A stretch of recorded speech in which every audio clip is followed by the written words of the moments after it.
Welcome, welcome to another episode of Road to Recovery with your host, Recovery Lord. Hold hands and say it. Hold hands. So, I do have a lengthy reading. So, what I want to talk about today is the group I've been doing in person this week, and that is the impact of people, places, and things in the recovery process. The impact of people, places, and things in the recovery process. So, when you're reading information pertaining to addiction, it doesn't take long before you encounter the phrase people, places, and things. But why are these so important? And what do they have to do with addiction and recovery? The people, places, and things you experience every day will play a vital role in encouraging or discouraging substance use. No matter the stage of addiction or recovery, if you want to remain substance free, you must make some changes to the people, places, and things which you normally engage. So before I even read, like I've been doing in group, I'll ask, why do you think it's important to change people, places, and things? And the main answers I have been getting this week is so that you can get different results, because some people don't want to see you get better. If they your loan shark, they want to stay your loan shark. If they your payee, they want to stay your payee. Some people not a fan of you try and get back on track or trying to do the right thing, because they may not be trying to do nothing either. And one thing we do know before we even read this is that misery loves company. And before I get too deep into it, I want to give shout outs to my mom, Star Mason, my sister, Charisma. What's up? What's up? We need to get back on the phone and get back into the swing of some things. I haven't heard. We've been texting a little bit here and there, but I haven't called you in a second. My sister Tavana, my kids, who maybe in 2 or 3 years from now, when this is actually cool or something, they don't even know how cool I am and the work I'm doing. But shout out to my kids anyway, because I know y'all busy being young. And I used to love, being young too. But what is the importance of changing people, places, and things? We are me, myself, and I. We are mind, body, and soul. So changing these people, places, and things is helping to heal different aspects and parts of us. So, triggers for substance use and relapse. The main reason it's important to change people, places, and things, because all three of these different things have the ability to be triggers. And why it's important to acknowledge your triggers is because for those who do not know, relapse happens not when you pick up and put that shit in you. It starts way before that. It starts when you are comfortable around your known triggers. So, the phrase people, places, and things refers to triggers. Triggers are the problematic cues that lead to a craving, which is a strong, often overwhelming desire to obtain and use your substance of choice or abuse. People, and even animals, learn to respond to triggers through a process called conditioning. So, and we heard that with our beloved brother Malcolm. he talked about the condition of your mind, the conditioning of your mind. So whenever you take psychology classes, you always hear, for anybody who's been there and done that, you know, you heard this. You hear this story about this either Russian or German psychologist named Pavlov. And he had a famous experiment, and they call it the Pavlov's dog experiment. And what this psychiatrist or psychologist would do is he would feed his dog, but every time he fed his dog, he would ring a bell. Then, later in the experiment, he removed the food and he just rang the bell. And what happened is the dog mouth would start watering, the dog stomach would start growling, because he knew that once he heard that bell, that it was time to eat. It was feed up time.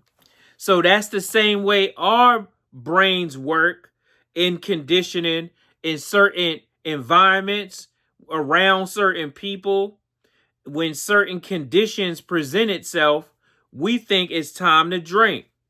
Tonight, my beloved New York Knicks will be taking the court. For some people, the game on, they around certain people, you know, already know what time it is. Or it's Memorial Day weekend coming up. It is what it is. So that process is called conditioning. People, places, and things triggers develop in the same way. The high of drugs and alcohol, just like the dog's food, produce a strong, rewarding sensation. And since the brain is programmed to seek out and repeat rewarding activities, it remembers every detail about the experience. And it's funny, you know, they calling it, you know, the dog's food. And I said in group that, you know, that's also a name of the drug. And they putting it in the wraps and they brag about it, how it's Alpo and they serving the dog food and all that. That's crazy. So these details of what that go into conditioning include who you with, the people that you are around. Just seeing certain people, you know, come with some powder. Certain people got the little trash cans in their pocket already. What you doing? What you doing? You just getting off of work? You just getting out of group? You just coming home from school? Where you are. Some people, when they on Monument Street, they could talk about Northeast Market and all that all they want. But where they are, what time is it, and how you were feeling before and you're feeling during the use. So sometimes we try to drink or take substances to change our mood. When, if you've been out there and you use on a regular basis, you know, a lot of times that's not the case. Sometimes if you in a bad mood, drinks and popping pills on top of that piss you off even more. So the first category, the people. Your people triggers can include a surprisingly wide range of people from your past and present, like your parents. Some people's parents are triggers because they talk to you a certain way, they tired of all your excuses, or they didn't take care of you, they didn't do right by you, they dropped the ball 11 times, or they did right by you and you feel like how you living does not represent the effort that they put into you. People's parents, they siblings. Sometimes when you see your brother, you know it's Miller time. Well, it's no more Miller time, I guess. So, you know it's time for Corona. La Playa awaits, even though you don't know Spanish. Other family members, and listen to this, other family members, both living and deceased. Current or former romantic partners. Sometimes people act like they can't stand who they with, but they bet not see them try to talk to nobody else. That's my knucklehead. That's my F up. You go find your own. Co-workers. Some co-workers lazy as shit. And they might as well sign on that paper when they go get the job. My goal is to not work and meet nobody else's effort in this building. My goal is to go to the bathroom 25, 30 times. And every time I hear somebody come in, if I'm sitting in the stall, I'm going to lift my legs. Just in case they looking at the bottom. They're not going to see my feet. People who you used to use with. You could be in recovery all you want, but somebody you done drank with every day, somebody you get high with on a regular basis, and let's be honest, cravings are going to happen in recovery. It's certain things we do or can do that make them stronger. So we turn it mild into extra crispy and spicy. And the last one they have is people that you used to buy drugs from. You trying to be friends with the plug. People triggers don't include only those who were present when you used. They are also the important people in your life who are capable of creating strong emotional responses. So it doesn't always have to be people that you use, just people that's making you emotional. People that can stress you out. People that if they mess up, you take it personally. It means a lot to you. Next, the places. Many of the places that trigger you will make perfect sense. If you drank heavily at a certain bar for many years, you will likely be triggered by that bar. However, others may surprise you. There is no way to accurately predict all triggers. Depending on your habits and the type of substances you use, place triggers can include alleys or abandoned buildings. Because as we know here, especially in Baltimore, when it get cold, it be too cold to be getting high outside. So they jump into one of them abandoned bandos, as they are affectionately known. And that's how a lot of those fires start. We know it on the street, but I guess, people who get paid to know that don't. That's a daggone shame. Fields and wooded areas. The field and wooded area I've been using all week is that field right next to the Robin's Nest on North Avenue. If you are alcoholic, just seeing them stand out there with the stuff in the trash cans and it's on fire, and they got all them tents out there, they got stuff on the grill. It'd be looking like Woodstock over there. If you are just going over there, and I tell you what, because I hear clients say it all the time. Yeah, I was just going over there to get a Pepsi. And I guess you're going to come out with a 99 apples or a Fireball or something. I don't know how it's going to get there. Or a Buzz Ball. You better find other ways to test your strength than playing games. Because they say when you play dumbass games, you get dumbass rewards. Also known as consequences. Bars or clubs, your childhood home. Some people want to go back to Emerson and Bryce. And, and what come with that? Sometimes that come with a red cup. Because last time you was on Emerson and Bryce, that's what they had. They damn it had red cups. Pharmacies, certain pharmacies. Especially the pharmacy up there on Penn North, that CVS. That's a big trigger for some people because normally they go there and they get right out and get to selling the stuff that they wouldn't have stood in that long-ass line for. Doctor's offices. Parking lots. A friend's house. Concerts. Some people going down by a horseshoe. Going down M&T, because you know that come with tailgating. The things. This is the largest category. Thing triggers include everything else that creates cravings. Things can be drug paraphernalia. Just seeing them little trash cans can make you want a trash can your damn self. A movie. So you in recovery watching BMF. Watching them do hand-to-hands with fake readies.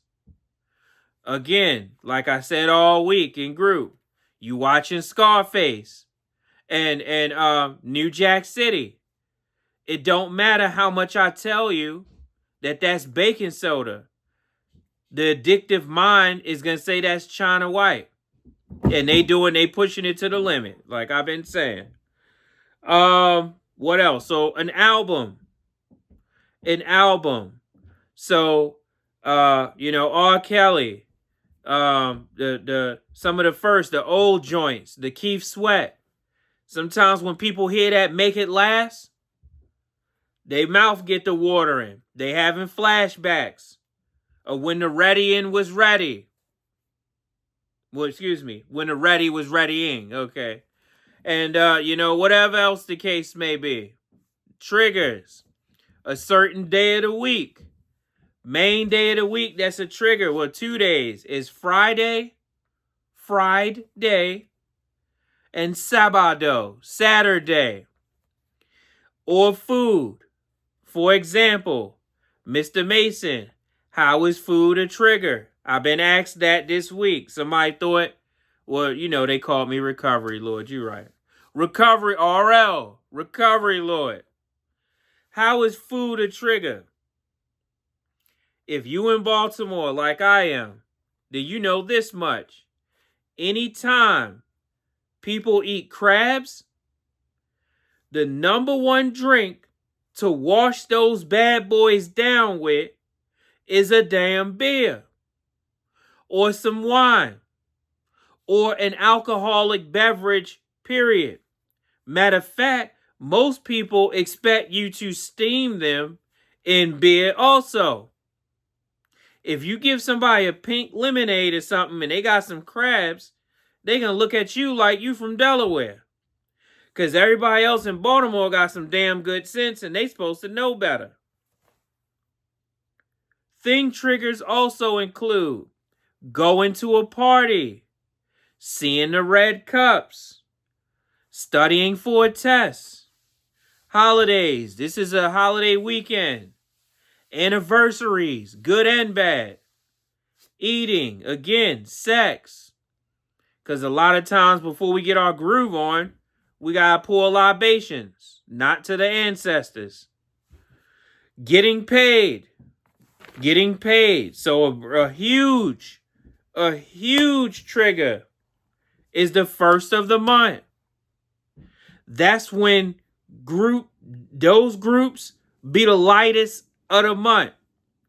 Because those couple days, don't nobody need to hear all this. I'ma see you in a couple days. Because right now, it's everybody's birthday. Feelings like high stress, anxiety, happiness and excitement, boredom, sadness and loneliness. That goes into the last group we had. Remember? HALT. Who remembers that? What was it? It was hungry. Was it? It was an A in there. I'm not going to say all of it. That'll encourage you, if you haven't yet, to go look at the last group and see what HALT is, an acronym. Another experience that has the potential to produce severe cravings is withdrawal. And there are 2 types of withdrawal, really 3, that can be lethal and they are traumatic and you really need medical assistance and attention. The number 1 is alcohol. Because when people drink all day, every day, and they stop, they start shaking, they have the DTs, they have the possibility of going into seizures. The second one is benzodiazepines. So all these Xanax out here, and it's everywhere. And people sleep all damn day, like I said in another group. Wake up and their grandfather. Go back to sleep, wake up their damn great-grandfather. And some of these places, as long as they can bill you, you getting Xanax. And that's a damn shame.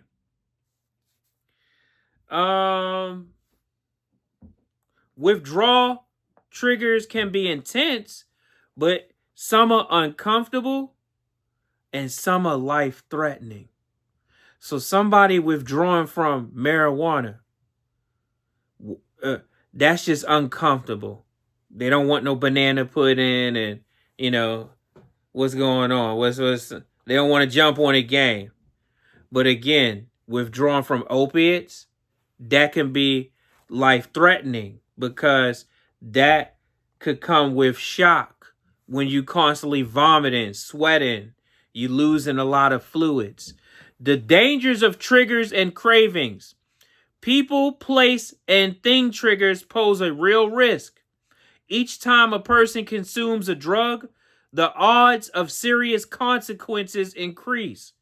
Drugs place tremendous stress on your body, and even single doses can result in unwanted short-term effects, such as, listen carefully, poor attention and memory, confusion, impaired coordination, slurred speech, vomiting, changes to your heart rhythm, seizures, coma.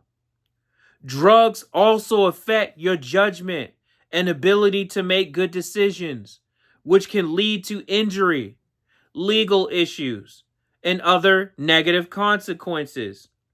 These risks only get more serious as use is prolonged.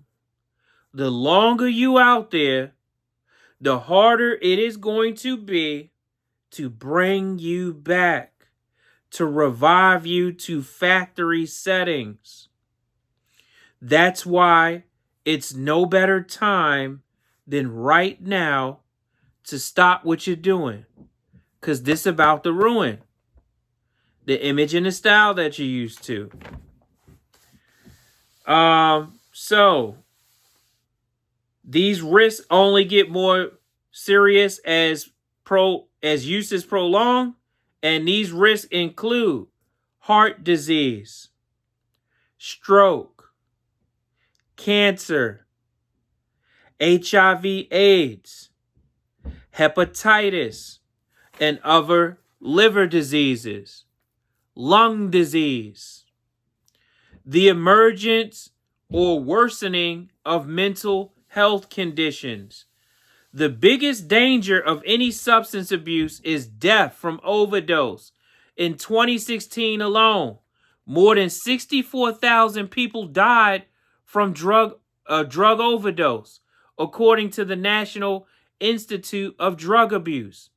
Opioids like heroin and prescription pain medication caused about 60 of those deaths.